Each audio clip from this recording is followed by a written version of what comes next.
This time of year, everyone is in goal setting mode. They've usually gone through Christmas, New Year period, and they've got intentions. They've got some focus about what they want the new year to be like, what they're going to be doing across all areas, and obviously particularly around business. Don't be one of those people who, sets, goals, really ambitious things they want to achieve, and then they give up at the end of January. It's a little bit like the whole gym membership methodology. Lots of gyms get busy in January and then everyone kind of gets tired because they set the intention when there's a lot of energy around that decision. And then once they start to do the work, they realize it's a lot harder to actually, turn up every day at 5, 6 a.m. and put a workout in. So don't be that person. What I want to kind of give you today is a couple of different perspectives. And this is really, really important, I think, for anyone who's in the kind of growth stage, the scale stage of their business. The first thing is you've got to think about discipline, and you've got to think discipline ultimately equals freedom. And what I mean by that is, doing a few hard things now, having habits, having routines, making sure that you 100% fully commit to the goals that you have set, and having the discipline then to follow through, to not give up. You are not going to stop what you've intended to do is ultimately the best way, and I would argue the only way you're going to get the success that you really want.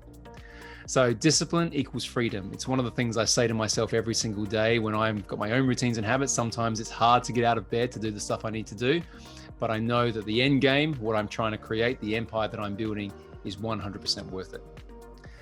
The second thing, which I think really helps, is to focus everything down. So what you don't want to do is set all these goals for the year and then think about them like in course of that time frame and the fact that you've got 12 months to get them done. You want to break it down. I talk quite a lot on Scale Up Your Business about 90-day cadence. What I want to introduce today is something that comes from Gino Wickman from his fantastic book Traction, which is called Rocks. And he advises in his fantastic system, which is the Entrepreneurial Operating System, that any business should have a maximum of 7 rocks, major key strategic priorities that they are focused on in any one 90-day cycle, any 3-month cycle. And those 7 rocks should be galvanized, lined up across all of your business. So your management team, your leadership team, all the way through, everyone should know what those priorities are. And what I like to do is I have them structured in a way that every time when I get up in the morning, I log onto my computer, I have them in front of me. And my team has allocations, accountability to those 7 rocks. And, I look at them and I'm always asking the question first thing in the morning, what progress is being made today against those? And of course, I'm not going to necessarily work on each of them every single day, but certainly in any given week, when I look at my diary, I'm making sure that I'm nudging those things along. I'm making progress. I'm getting very granular in the detail, all the way down to the various actions that need to be happen so that my diary is coordinated and fully aligned to those goals and those intentions.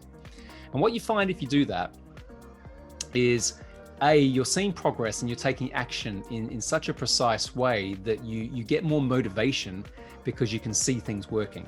Quite often, if you have goals that go forward, like for 12 months or whatever, and you're nudging things along, but you're not being forensic in the day-to-day, in the detail, you forget exactly what progress has been made. And sometimes that's a good thing because, quite often you might have the intention to build a business that's generating tens of millions of dollars or pounds. And, that kind of hits you sort of later on and you don't realize all the effort and the work that you've done to plant those seeds. And that's quite a nice feeling. It just shows that you've got the capability to do that. But what I like to do is be, again, more focused so that there's more certainty around that success. And if you're in the scale-up journey where there's more chaos, there's more complexity, more things going on, it's very, very important to have that, again, level of precision. So if you're sitting there now and you listen to this, you're going, yeah, Nick, I've got all that in hand. That's how I do it. It's all good. Great. You don't need to take anything from this video. But if you're sitting there now saying, yeah, I have got some goals and I have put a December 31st end of year timeline on them, I would encourage you to go back and have a look and see how many of those are really important in the next 90 days, or is there part of that goal that needs to be achieved in the next 90 days? Then start to have a look at kind of what your diary looks like, what you're focused on, the actions that you're doing every day, just to ensure that everything is joined up. And the last point, what I mentioned, discipline does equal freedom. The discipline that you put in now to create an outstanding business will create so much more for you in the future in terms of freedom, wealth, and impact.